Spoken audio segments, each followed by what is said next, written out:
Hello everyone, welcome to ओकुल India के सबसे अफोर्डेबल लर्निंग प्लेटफॉर्म में आप सभी लोगों का एक बार फिर से बहुत बहुत स्वागत है। हम लोग जीसी लियोंग की बात कर रहे हैं, certificate physical and human geography. Chapter 18 को हम लोगों ने पिछले पार्ट में स्टार्ट किया है, जो कि डेजर्ट के बारे में बात करता है, जिसमें दोनों ही तरीके के डेजर्ट रहेंगे। एक रहेगा हॉट डेजर्ट और दूसरा रहेगा मिड लैटिट्यूड डेजर्ट, या फिर आप कह सकते हैं कि ट्रॉपिकल और टेम्परेट डेजर्ट्स।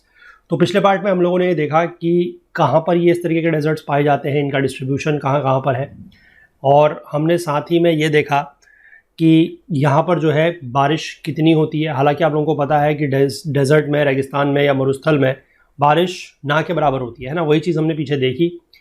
और कितना टेम्परेचर रहता है, और जो हमारा हॉट डेजर्ट है वहाँ पर जो एनुअल रेंज है या फिर जो डायरनल रेंज है टेम्परेचर की, वो कितनी रहती है। सिमिलरली मिड लैटिट्यूड डेजर्ट्स के लिए कितनी रहती है।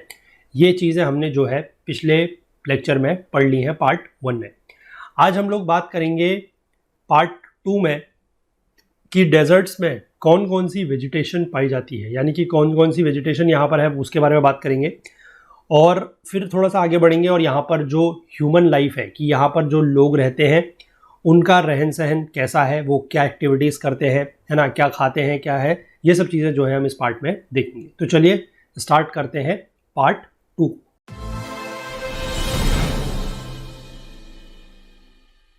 देखिए, बात करेंगे डेजर्ट वेजिटेशन को लेकर।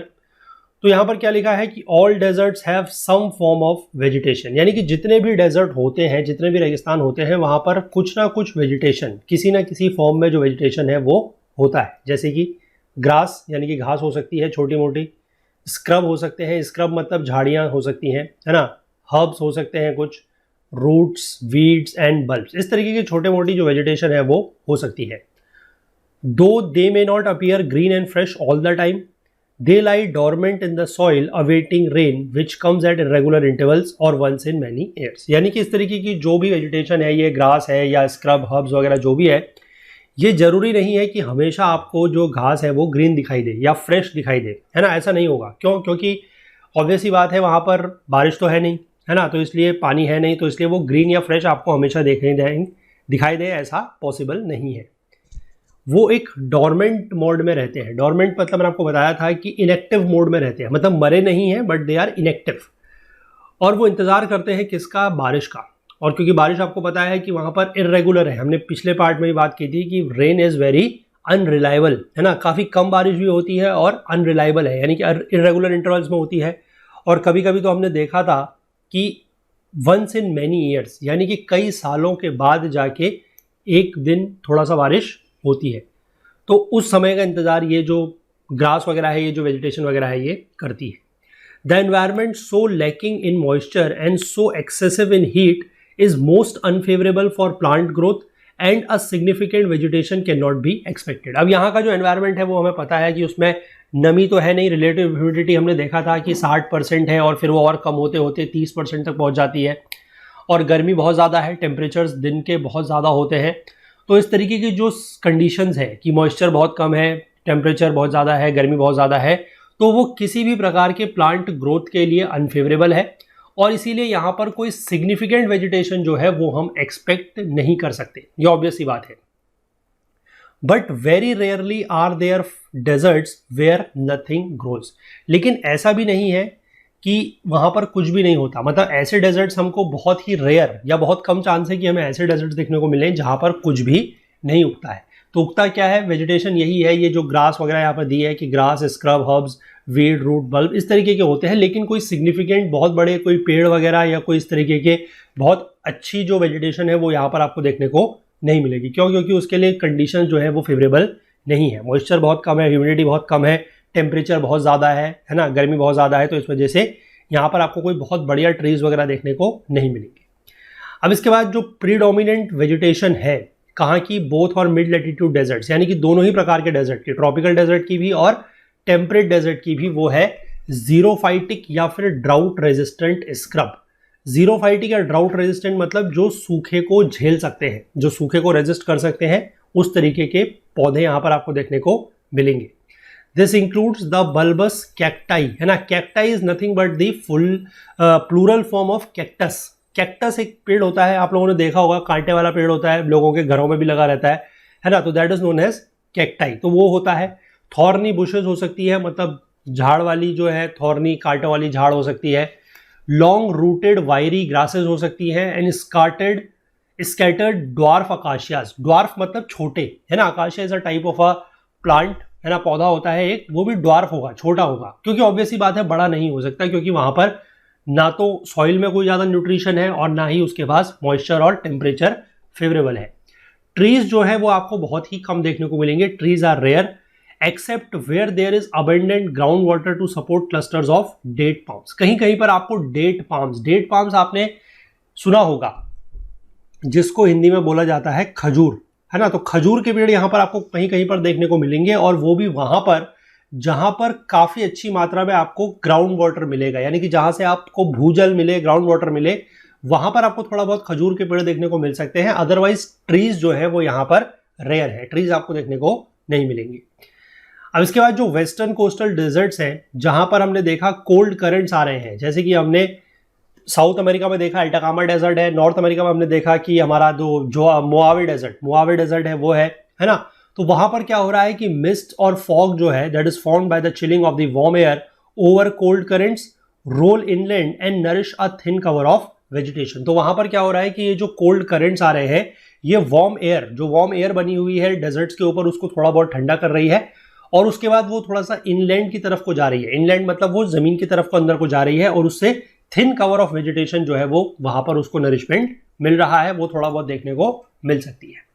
आई होप समझ रहे हैं आप, चीजें बिल्कुल भी टफ नहीं है, बस थोड़ा सा आराम से कंसेप्ट्स को ध्यान रखना है और बिल्कुल आराम से चीजों को समझना है। हम बिल्कुल लाइन टू लाइन चल रहे हैं, कोई वर्ड कोई लाइन हम स्किप नहीं कर रहे हैं, इसीलिए ताकि चीजें आपको बिल्कुल अच्छे से समझ में आए और आप चीजों के बीच में, कंसेप्ट के बीच में और जो टेक्स्ट दिया हुआ है उसके बीच में एक लिंक बना के अपना चल सके। अब इसके बाद आगे क्या लिखा है देखिए, plants that exist in deserts have highly specialised means of adapting themselves to the arid environment. यानी कि यहाँ पर जितने भी प्लांट्स हैं डेजर्ट्स में, आपके जितने भी पौधे पाए जाएंगे, उनके पास स्पेशल मीन्स है कि वो एरिड एनवायरनमेंट यानी कि जो सूखा हुआ पर्यावरण है उसके साथ खुद को क्या कर सके, ढाल सके, अडेप्ट कर सके। इस तरीके का स्पेशलाइज्ड मैकेनिज्म या स्पेशलाइज्ड मीन्स उनके पास होता है। अब इंटेंस इवेपोरेशन जो है वो सॉइल की सैलिनिटी को बढ़ा देगा। क्यों बढ़ा देगा? ये चीजें हमने जो है पार्ट 1 में भी पढ़ी है। अगर आपको याद हो, हमने पार्ट 1 में एक चैप्टर पढ़ा था that is about the desert landforms. वहां पर भी हमने ये चीज पढ़ी थी कि होगा क्या। देखिए, अगर मिट्टी में मान लीजिए या पानी के साथ अगर थोड़ा बहुत सॉल्ट आता है, सॉल्ट मतलब नमक, है ना। अब नमक आप सिर्फ जो हम घर में खाते हैं that is one type of a salt, वो एक कॉमन सॉल्ट है that is NaCl, sodium chloride.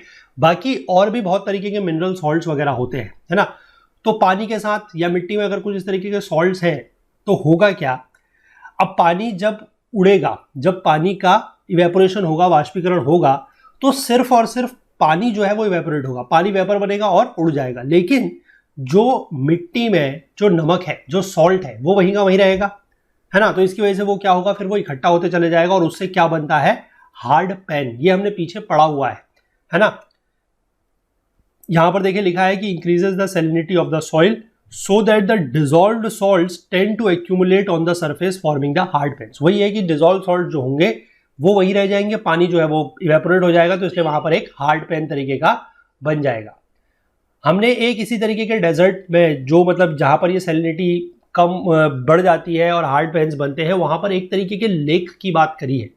तो आप वो लेक, कौन से तरीके के लेक होते हैं जो डेजर्ट लैंडफॉर्म्स में बनते हैं, वो आप नीचे कमेंट में जरूर बताइएगा, ठीक है। ताकि समझ में आना चाहिए कि आप लोग कितना पढ़ रहे हैं, कितने चीज़ों को फॉलो कर रहे हैं, कितना आपको पार्ट 1 याद है ना। क्योंकि पार्ट 1 देखिए याद रखना है, बुक पूरी की पूरी एक है, भले ही हमने इसको 2 पार्ट में अलग अलग करा है, लेकिन आपको पूरी बुक के सारे कंसेप्ट एक ही साथ थॉरो होने चाहिए। आप पूरे ज्योग्राफी सब्जेक्ट को पढ़ रहे हैं, आप एग्जाम देने जाएंगे तो आपको पूरी की पूरी बुक, पूरा सब्जेक्ट याद होना चाहिए। तो इसलिए ध्यान रखिएगा, मुझे बताइएगा कि वो कौन से प्रकार का लेक होता है जो यहाँ पर ऐसे हार्ड पेन्स वाली जगह में बनता है। इसके बाद लिखा है कि the absence of moisture retards the rate of decomposition and desert soils are very deficient in humus. क्योंकि एब्सेंस ऑफ मॉइस्चर, क्योंकि वहां पर मॉइस्चर तो है नहीं, उसकी वजह से जो डिकम्पोजिशन का रेट है वो क्या हो रहा है, हल्का हो रहा है, कम हो रहा है। और जो डेजर्ट सॉइल्स है वहां पर आपको पता लगेगा कि ह्यूमस भी नहीं है। ह्यूमस बेसिकली क्या होता है कि जैसे कोई प्लांट है या एनिमल है, उसका कुछ रिमेन मतलब रिमेन मतलब अगर वो मर जाता है या डेड हो जाता है तो उसके बाद जो उसका डिकम्पोजिशन होता है, जो डीके होता है, जो सड़ता है ना, तो उससे जो चीज बनती है, जो ऑर्गेनिक कंटेंट हमें मिलता है, that is known as humus. अब वो ह्यूमस जो है एज अ मैन्योर हम उसको यूज कर सकते हैं, वो सॉइल की फर्टिलिटी के लिए बहुत अच्छा होता है। लेकिन अब यहाँ पर प्रॉब्लम क्या है कि मॉइस्चर नहीं है, और मॉइस्चर नहीं है मतलब एक तरीके से आप कहेंगे कि सूखा सा एनवायरमेंट है, और सूखे से एनवायरनमेंट में डिकम्पोजिशन का जो रेट है वो बहुत ही कम हो जाता है, इसीलिए डेजर्ट सॉइल्स में ह्यूमस भी आपको देखने को ज़्यादा नहीं मिलेगा। अब प्लांट्स की अगर हम बात करें, चाहे वो एनुअल हो चाहे पेरिनियल हो, एनुअल प्लांट्स मतलब जो साल में एक बार उगते हैं, पेरिनियल मतलब जो साल भर बने रहते हैं, must struggle for survival against both aridity and poor soil. तो अब कोई भी तरीके के प्लांट्स हो, उनको संघर्ष तो दोनों ही तरीके से करना पड़ेगा, क्योंकि पहली बात तो यह है कि उनको सूखे से संघर्ष करना है, पानी नहीं है, और दूसरा मिट्टी भी जो है वो अच्छी नहीं है, जो सॉइल है वो भी काफी पुअर है। अब मोस्ट डेजर्ट श्रब्स जो है उनकी रूट्स काफी लंबी होती है, और रूट्स स्पेस्ड भी होती है, well spaced out to gather moisture and search for ground water. क्योंकि जितनी बड़ी उनकी लंबी रूट होगी, है ना, रूट मतलब क्या होता है, जड़, जितनी बड़ी उनकी जड़ होगी वो उतने नीचे तक जा सकते हैं, और उतने नीचे से वो क्या कर सकते हैं, जो ग्राउंड वाटर है, जो भूजल है, उसको एक्सट्रैक्ट कर सकते हैं। प्लांट्स में क्या है कि या तो फ्यू होंगी या फिर नो लीव्स होंगी, पत्ते या तो इसमें बहुत कम होंगे या फिर ना के बराबर होंगे, है ना। And the foliage is either waxy, leathery, hairy और needle shaped to reduce the loss of water through transpiration. Foliage मतलब जो सारे के सारे पेड़ पत्ते, मतलब जो पेड़ के पत्ते वगैरह होते हैं, उनको अगर आप एक साथ कलेक्टिवली बोले तो they are known as foliage. तो या तो वो वैक्सी होंगे, वैक्सी मतलब आप एक तरीके से कह सकते हैं कि शाइनी टाइप के होंगे, उनके ऊपर से वैक्सी लुक आएगा, एक वैक्सी, है ना, फील आएगी, या फिर लेदरी हो सकते हैं, या उनके ऊपर हेयर्स हो सकते हैं, या वो नीडल शेप के हो सकते हैं। और ये सब चीजें क्यों हो सकती है, ताकि वो अपने सरफेस पर से वाटर लॉस को रिड्यूस कर सके, क्योंकि पहली बात है कि पानी वैसे ही नहीं है, ट्रांसपिरेशन की प्रोसेस अगर होगी और ज़्यादा पानी अगर निकल गया प्लांट में से, तो फिर वो प्लांट जो है जीवित नहीं रह पाएगा। कुछ ऐसे होते हैं दे आर एंटायरली लीफलेस, यानी कि कुछ तो ऐसे हैं जिनमें पत्ते बिल्कुल भी नहीं है, और उनमें होते क्या है फिर बदले में, प्रिक्स और थॉर्न्स, मतलब उसमें कांटे वगैरह होते हैं, है ना। और कुछ ऐसे होते हैं जैसे कैक्टाई की तरह, cacti is nothing but the plural of cactus, मैंने पहले बताया आपको। इनमें होती है थिक सकलेंट स्टेम्स।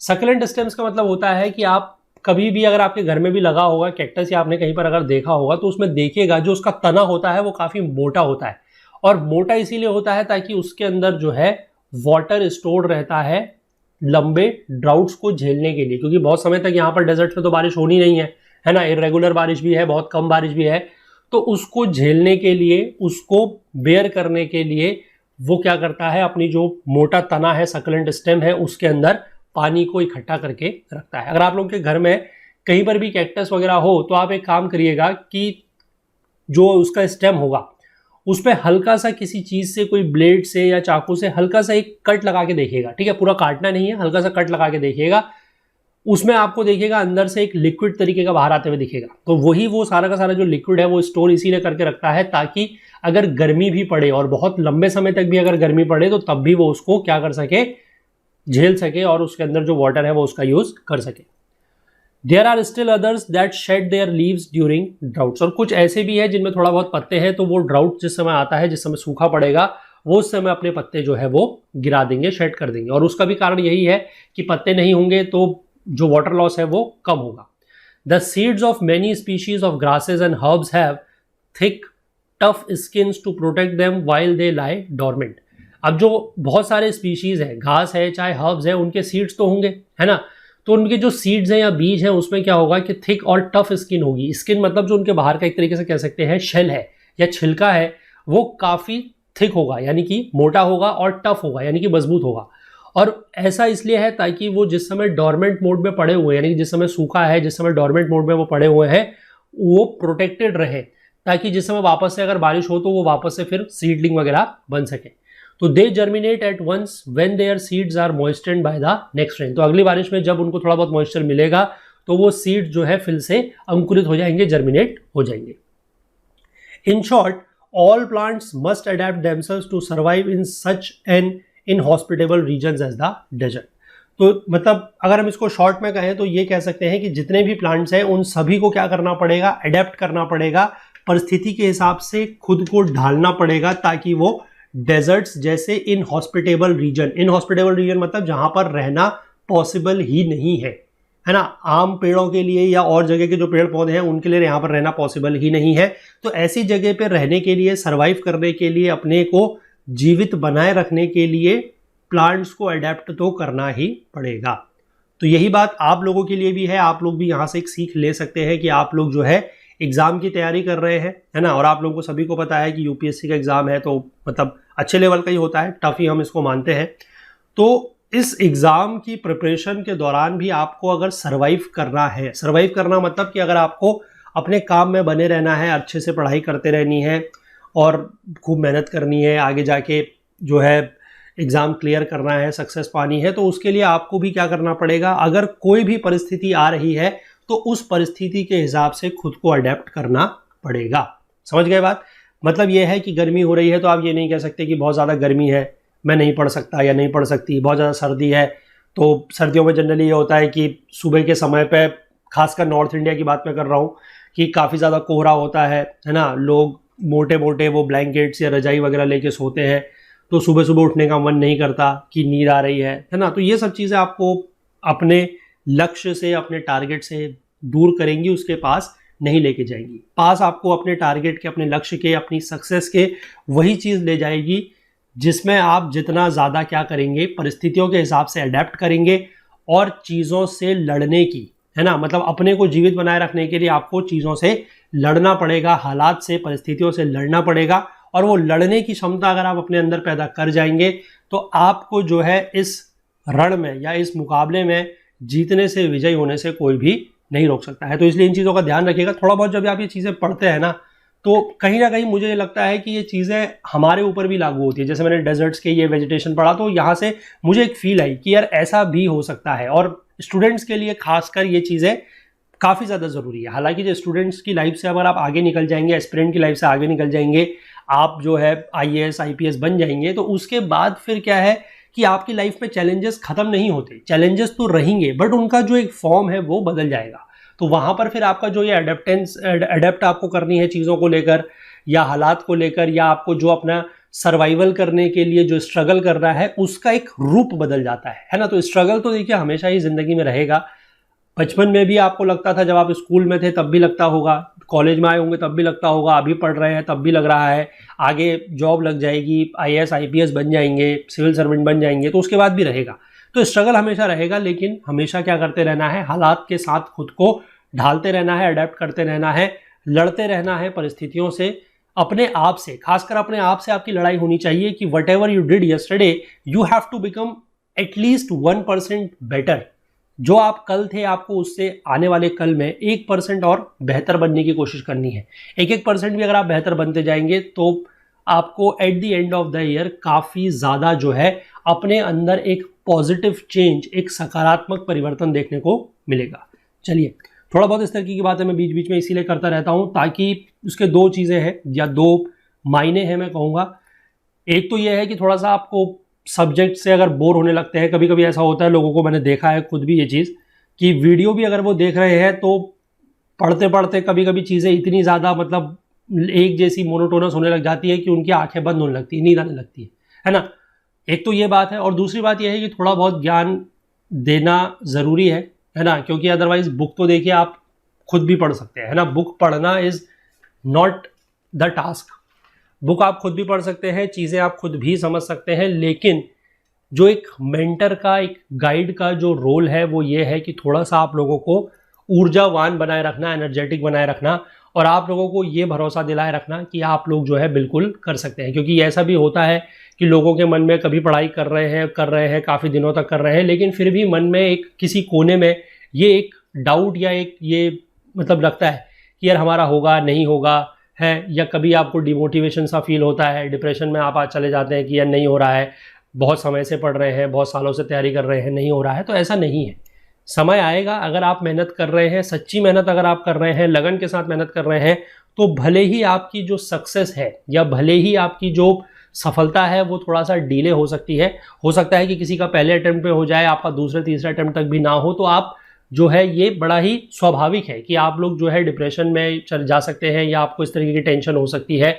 डिमोटिवेट आप हो सकते हैं। लेकिन मेरी बात ये मानिए कि पूरा का पूरा जो प्रकृति है ना, प्रकृति कहे या जिसे कहते हैं पूरी की पूरी कायनात जो है वो इस बात की साक्षी है, इस बात की गवाह है कि अगर आप अपनी मेहनत कर रहे हैं, पूरे शिद्दत से कर रहे हैं, जी जान से कर रहे हैं, तो आपको सफलता ज़रूर मिलेगी, भले ही थोड़ा देर उसमें लग जाए, लेकिन जिसको कहते हैं देर आए दुरुस्त आए, आपकी जो है वो अच्छी सफलता आपको मिलेगी। इस बात का भरोसा रखिए। अपनी सफलता में के चक्कर में, मतलब सफलता को जल्दी पाने के चक्कर में शॉर्टकट्स को मत अपनाइए, क्योंकि शॉर्टकट से आपको सफलता नहीं मिलेगी, है ना। स्मार्ट वर्क करिए लेकिन शॉर्टकट नहीं अपनाना है, और लगे रहिए जब तक अपनी सफलता आपको नहीं मिलती है, लगे रहिए, बिल्कुल आपको जो है सफलता मिलेगी। आई होप चीज़ें यहाँ तक क्लियर है।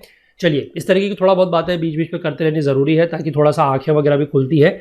चलिए आगे देखते हैं, लाइफ इन द डेजर्ट्स। अब हमने पिछले पार्ट में जो हमने देखा कि क्लाइमेटिक कंडीशन कैसी है ना, डिस्ट्रीब्यूशन देखा, क्लाइमेटिक कंडीशन देखी, फिर हमने आज के पार्ट की स्टार्टिंग करी वेजिटेशन से कि किस तरीके की वेजिटेशन यहाँ पर पाई जाती है। अब हम देखेंगे कि यहाँ पर जो लाइफ है, यानी कि यहाँ पर जो लोग रहते हैं वो किस तरीके से रहते हैं, है ना, क्या क्या प्रकार के वो काम करते हैं और कैसे रहते हैं। जैसे जो हमारा पिछले चैप्टर था सवाना और सूडान क्लाइमेट में, उसमें हमने दो तरीके के ट्राइब्स के बारे में बात करी थी। एक थी मसाई ट्राइब, है ना, जो कि क्या थे, पेस्टोरलिस्ट थे, और दूसरी ट्राइब्स थी हाउसा ट्राइब, वो एक सेटल्ड कल्टिवेटर्स थे, वो एक जगह पर रहकर खेती वगैरह करते थे। तो यहाँ पर भी हम देखते हैं कि किस तरीके की लाइफ यहाँ पर लोग रहते हैं। देखिए, despite its inhospitability the desert has always been peopled by different groups of inhabitants. मतलब कि मैंने आपको बताया कि इनहॉस्पिटेबल तो ये है, मतलब यहाँ पर रहना जो है वो इतना आसान नहीं है, रहने के लिए यहाँ पर कंडीशंस फेवरेबल बिल्कुल भी नहीं है। लेकिन फिर भी इसका मतलब ये नहीं है कि डेजर्ट्स में कोई भी लोग नहीं रहते हैं। डेजर्ट्स में डिफरेंट ग्रुप्स ऑफ पीपल जो है वो यहाँ पर रहते हैं। अब वो स्ट्रगल भी करते हैं किसके against an environment deficient in water, food and other means of livelihood. यानी कि वो ऐसे एनवायरनमेंट, ऐसे पर्यावरण के खिलाफ संघर्ष भी करते हैं, स्ट्रगल भी करते हैं जहाँ पर पानी की भी कमी है, फूड की भी कमी है, यानी कि खाने की भी कमी है, और लाइवलीहुड के मीन्स, लाइवलीहुड मतलब आजीविका। अब ऑब्वियस सी बात है, आप रह रहे हैं, खाना आप खाएंगे तो खाएंगे कहाँ से, कुछ कमाएंगे तभी तो खाएंगे, है ना, और कमाने के यहाँ पर कोई साधन ऐसा सच है नहीं। तो कुछ लोग थे, जैसे कि कुछ इजिप्शियंस थे, उन्होंने हाई लेवल ऑफ सिविलाइजेशन, यानी कि आप कह सकते हैं कि उच्च दर्जे की सभ्यता जो है उसको अटेन किया हुआ था। और कुछ ऐसे थे जैसे कि Bedouin Arabs, they have fared quite well with their flock of sheeps, goats, camels and horses. तो ये क्या करते थे, ये अपने जो इनके शीप्स वगैरह होते थे, यानी कि भेड़ है ना, बकरियां हैं, गोट्स, कैमल्स मतलब ऊंट, हॉर्सेस मतलब घोड़े, ये इनके साथ यहाँ पर रहते थे। इसके बाद कालाहारी डेजर्ट की अगर हम बात करें तो वहाँ पर एक ग्रुप ऑफ पीपल हुआ करते थे, बुशमैन। ऑस्ट्रेलिया की बात करें तो वहाँ पर हुआ करती थी बिंदीबू, है ना। They remain so primitive in their mode of living that they बेयरली survive. यानी कि ये बहुत ही ज़्यादा प्रिमिटिव तरीके से रहते थे। प्रिमिटिव मतलब इनके पास कोई भी मॉडर्न तरीका नहीं था। प्रिमिटिव इज जस्ट, आप कह सकते हैं, अपोजिट ऑफ मॉडर्न। मॉडर्न मतलब आधुनिक, है ना, नई नई चीज़ें आपके पास होंगी, नई टेक्नोलॉजी का आप लोग यूज़ करेंगे, लेकिन ये लोग बहुत ज़्यादा क्या हुआ करते थे, प्रिमिटिव हुआ करते थे। इनको ये बोला जाता था कि they are in fact the relic of an old stone age in the modern world. यानी कि ये ओल्ड स्टोन एज जो हुआ करता था, है ना, यानी कि जो हमारा पुराना पाषाण युग हुआ करता था, ओल्ड स्टोन एज मतलब जब शुरुआत में जब हिस्ट्री स्टार्ट हुई थी, तो उसके ये रेलिक्स हैं। रेलिक्स मतलब वहाँ से इनके ये अवशेष हैं कि वहाँ के ये लोग जो है, रेलिक्स मतलब होता है द रिमाइंडर, जो वहाँ की चीज़ बच गई है।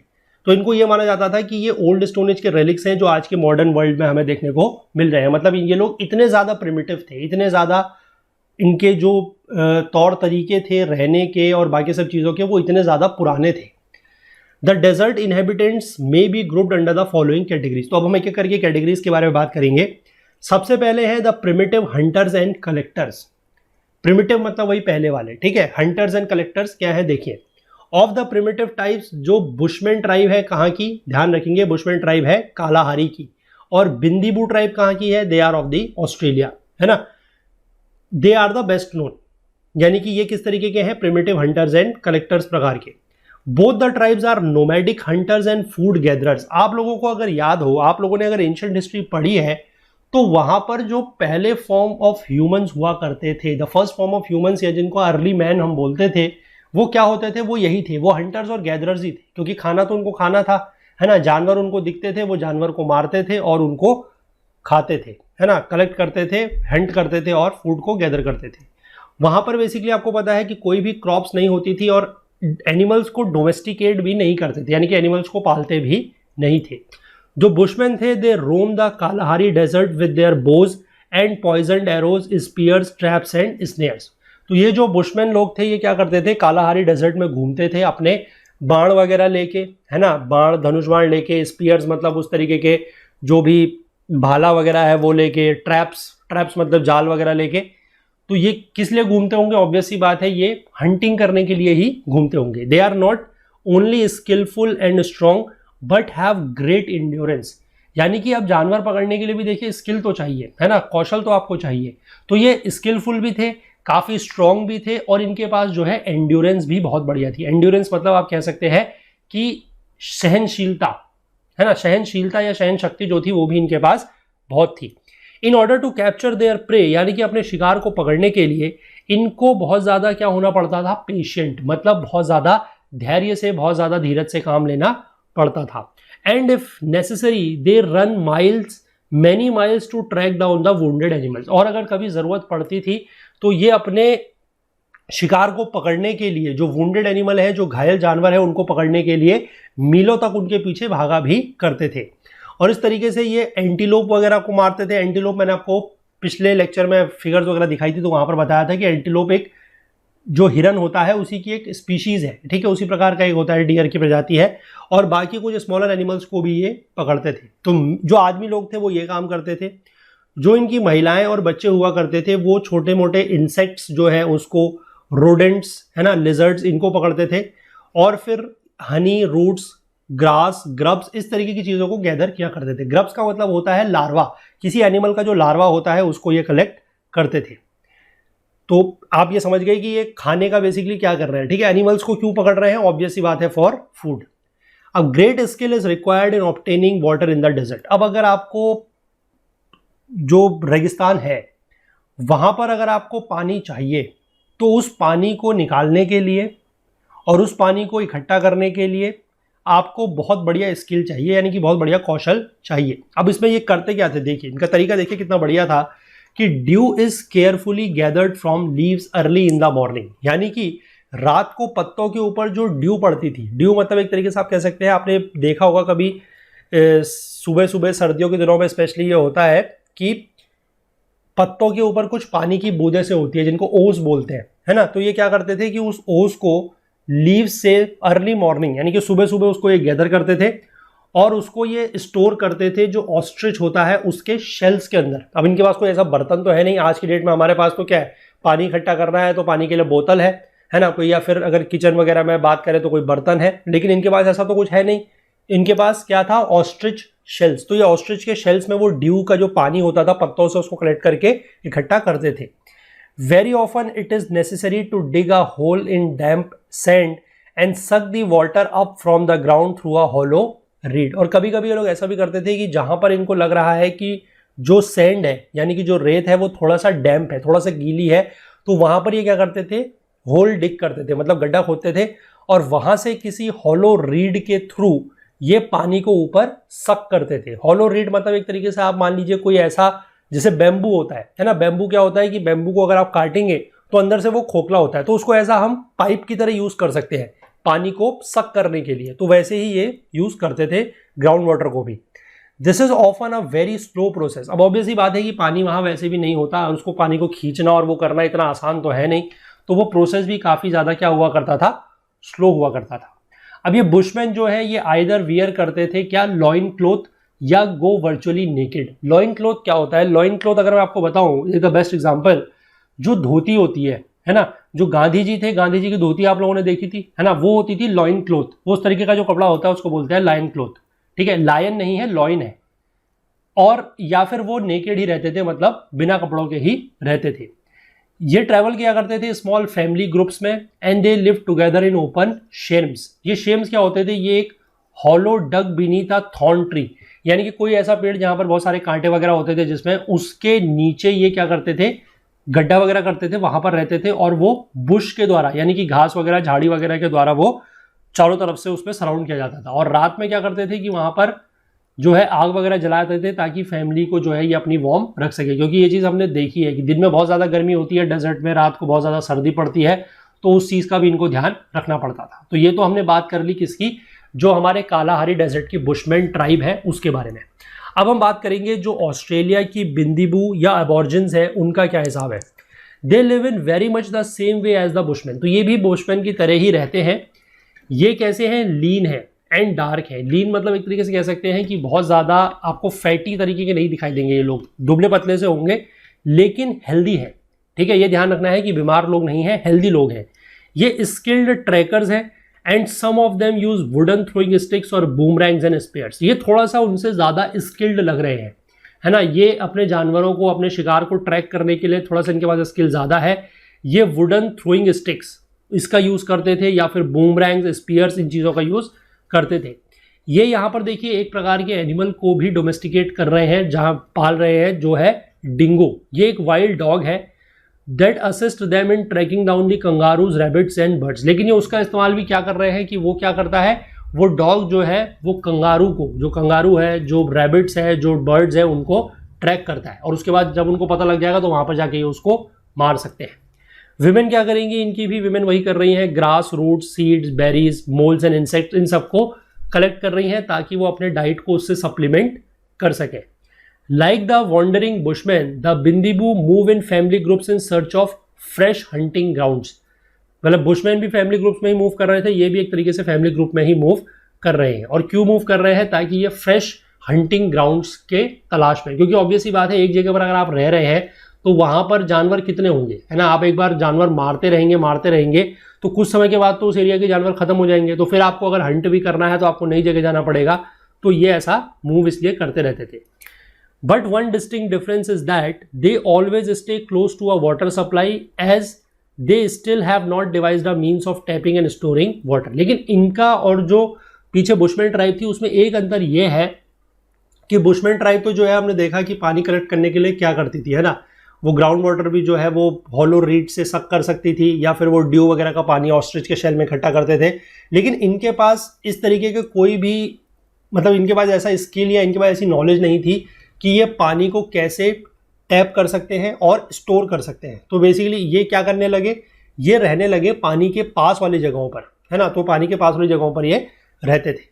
अब ये रहने लगे वर्लीज में, a simple shelters made of branches and Tufts and grass. तो यहां पर थोड़ा सा एक चीज मैं आपको मतलब याद करने के लिए बता रहा हूं।